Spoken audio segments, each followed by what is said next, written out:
என்னது? தி வல்லுவின் டெட்.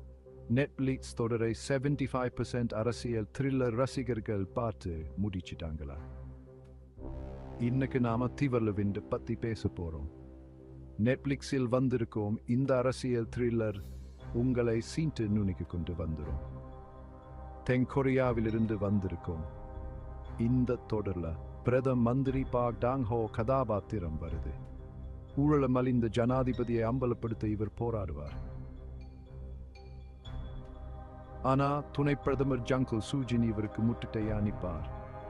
இதுல இருந்துதான் பவர் ஸ்ட்ரகிள் ஆரம்பமாகுது. சால் கிங் ஹியே மாதிரியான டாப் நடிகர்கள் நடிச்சிருக்கும் தி வல்லுவின் தொடர் விமர்சகர்களுக்கு கொண்டு தரலாம். கதைக்களம் நடிப்பு எல்லாமே அசத்தலா இருக்கு. அரசியல் சூழற்சிகள் அதிகார போட்டிகள் பிடிச்சிருந்தா இந்த தொடர் மிஸ் பண்ணாதீங்க.